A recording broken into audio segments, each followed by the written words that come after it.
The Recovery Solutions Treatment and Counseling Center in Zana, located off Entebbe Road, has treated nearly 280 people for various addictions. The center's Chief Executive Director, Ruth Chikome, says 76% of these are living a sober life and usually come to the center to talk to and motivate addicts undergoing treatment. Chikome says that checking into a rehabilitation center may not always be the addict's personal decision, and many of them are forced to join the programs against their will. That is now forced therapy. Us and the parents agree on what to do, and then we invite in the doctor. He knows what he does, and then he pulls this person down. They have also treated children who have used drugs. 9 and 11 years, we've always got them here. We've treated old people, 65 and above. We've had rich people, and we've had the poor. We've treated the educated and the uneducated alike. Substance abuse is not restricted to class or age. Anybody can become an addict.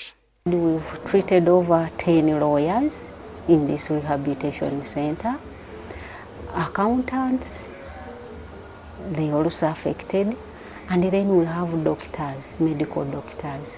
Even those who study medicine and are aware of the dangers can fall victim. They use prescription drugs. Pethidine, majorly, is widely abused. And of recent, we've discharged the one who was abusing pethidine. All doctors say that is good for the health, but you wonder why most doctors are dying because of alcohol. My real doctor was working on me, had developed liver cirrhosis. He died because of alcohol, but this is the same man who would tell me that. The addict is affected both physically and psychologically, and therefore recovery is gradual. It affects the whole system, mentally, physically, but maybe to the ID users, it also brings on the physical effect that the person can have the physical damages, especially accumulation of the centers of the areas where the person injects, they develop wounds.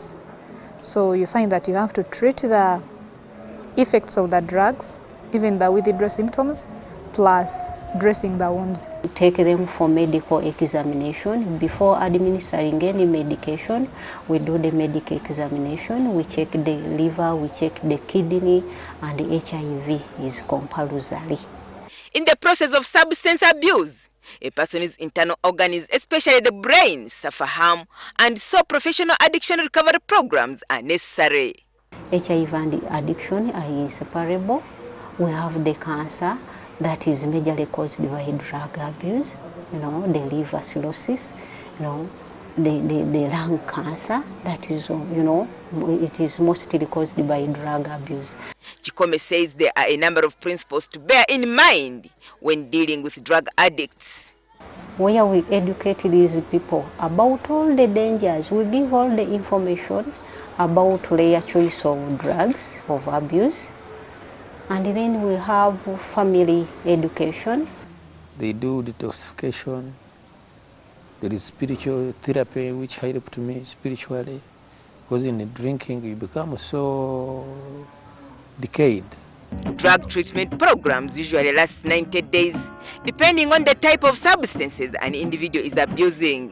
Chikome says drug and substance abuse is a widespread problem that requires government intervention. The government has not yet recognized addiction as a major disease that is eating up the population.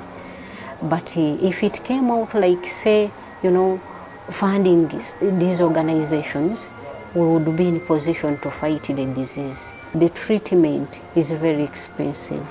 So a person who can't afford the treatment will die innocently. Like where I come from, really now, every shop is a main shop bar. So there should be a regulation. It is very difficult for you to know that you are addicted to either alcohol or drugs until you get to these rehabilitation centers for treatment and counseling. It is now upon government to invest in these rehabilitation centers in order to have a drug-free society. Agnes Nandutu, Kampala.